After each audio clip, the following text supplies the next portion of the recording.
Welcome to NextBeat, where we give you quick breakdowns of things you might have missed in the last week in gaming, film and TV, music, and the arts. Let's dive in. Fortnite wasn't built in a fortnight, and with the latest news coming out of Epic, we now know the amount of insane crunch employees had to face. In a recent Polygon report, employees stated they had and still have 100-hour work weeks, as Epic attempts to keep up with the popularity of the game Fortnite. Staff stated that while the overtime was voluntary, the environment was stressful and hostile.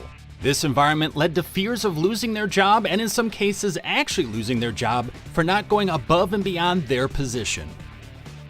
Talking about game development, a popular tabletop game will finally come to life as a PC game as it hits early access later this year. Warhammer Underworld's Online will be a quick turn-based game where you'll be able to command a full army. The focus of this game will be on deck building, which means be prepared to strategize for the best results. The developer Steel Sky Productions estimates that early access will last just for a few months before a full launch. And now here's something for you James Bond fans. Could we see the return of some major characters to the Bond franchise in Bond 25? Even though the next Bond film doesn't have an announced title yet, it has finally entered production. We'll be seeing Daniel Craig's final return as the super secret agent. Léa Seydoux is also confirmed to be reprising her role as Dr. Swan, along with her Spectre co-stars Ralph Fiennes as M, Ben Whishaw as Q, and Naomi Harris as Eve Moneypenny.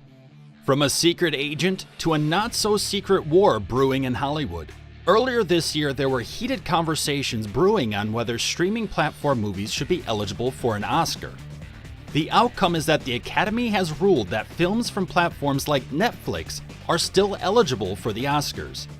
The important note is that a film must have a minimum 7-day theatrical run in a Los Angeles County commercial theater, with at least 3 screenings per day for paid admission.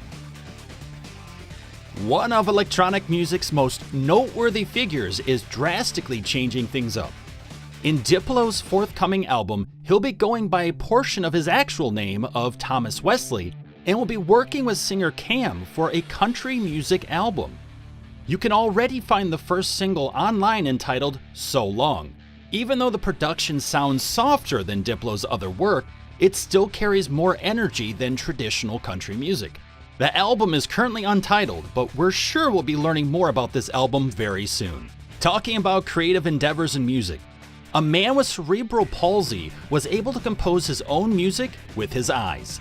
At 10 months old, Jack Richards was diagnosed with cerebral palsy, which took away the use of his hands and ability to speak. But now, thanks to technology, he's able to control a computer with the use of his eyes. Not only that, but Jack has written and composed his first music single. And recently, the single was featured at the Raw Fest Youth Arts Festival in Cardiff.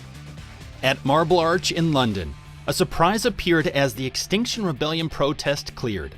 It appears that a Banksy art piece was created showing a child holding a small Extinction Rebellion sign crouching by a growing seedling with the words, "From this moment, despair ends and tactics begin."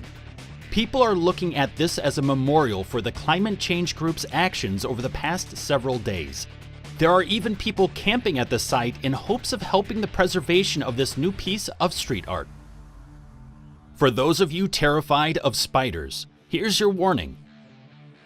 Even though it isn't a real spider, this sculpture of a 20-foot-long arachnid is to be placed amongst the most expensive works by a woman artist ever sold. Louise Bourgeois' 1997 sculpture is estimated to sell for between $25 million and $35 million at auction. As with all spiders, this is one of several, 6 to be exact, of spindly web crawlers. Bourgeois' last record was set in 2015 when an edition of the same sculpture sold in auction for $28 million. Thanks for checking out NextBeat, a MindMine TV series. Love what you heard? Make sure to like, share your thoughts on the headlines in the comments, and subscribe for more great content.